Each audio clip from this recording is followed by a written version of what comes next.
Some use cases. So a lot of conversation, a lot of talk, but I showed you how you can deploy this in a spur, how you can deploy it in a ring. But now let's actually look at some bids and some deployments that we've got out in the field today. So if we look at this is a proposal that we did for a big box warehouse store that I'm not going to name, and they had a quote on how they were going to do this with cables. They wanted to extend some indoor small cells access points. They needed to upgrade the coverage for higher capacity small cell nodes, be they Wi-Fi or 5G. It was going to cost between $25,000 to $30,000 for the labor plus the cables. The cables had to be strung along the ceiling. Scissor lifts were required. You could only do this during the night, and it was basically going to estimate it at 4 days per store to deploy this new cable. When you looked at the WaveTunnel, our solution was roughly half the price. There's no cables to mount. You put up the new small cell access point and the WaveTunnel at the same time. No professional skills required. Bolt it into the ceiling and plug it in, and deployed in a ring for resiliency. Estimated time for each store, 1 day. So again, the Airvine WaveTunnel solution is not just saving you money, it's saving you time. Let's look at another deployment. Here we have a hotel or an MDU, and we're showing you on the left a WaveTunnel deployment, and on the right how you would do this with wires. The goal here was to connect 32 Wi-Fi access points across one floor, one in each apartment, into a head end. 5 floors needed to be done, and work could only be done in the off hours when tenants or guests were sleeping. You can guess that even that was not always going to be sufficient because there is construction involved in laying cable, and for those you will be closing off portions of the hallways. For the cable, 4 man weeks, 4,800 feet of cable, conduit must be laid or it must be done above the ceiling, optical components for the MDF to IDF fiber connection, versus the WaveTunnel. 1 man week, no IDF, no HVAC for the wiring closet, no professional skills.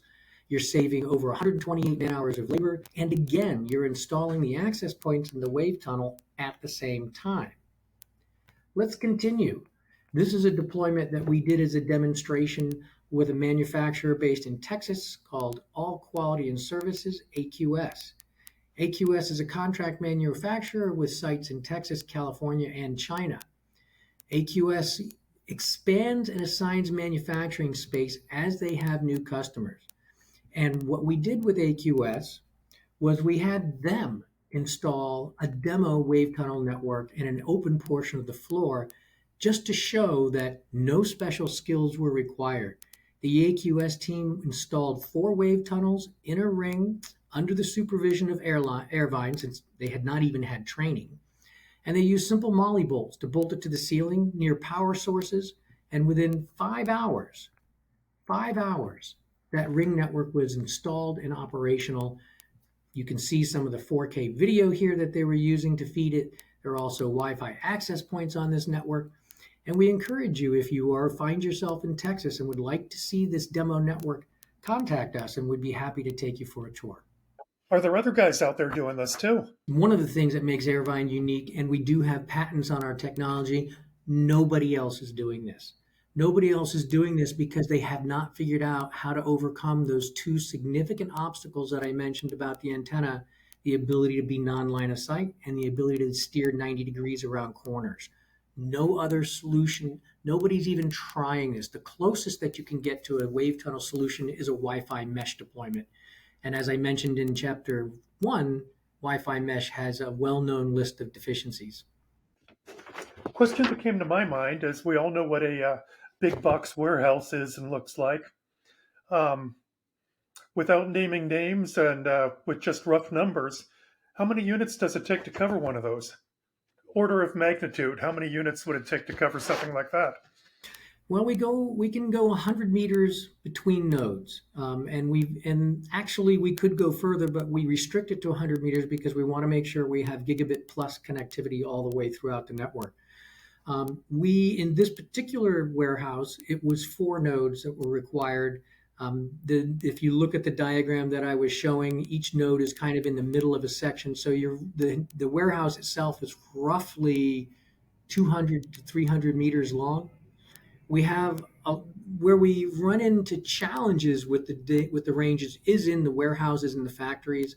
There are factories that we are quoting right now that have indoor spaces as long as 500 meters, half a kilometer.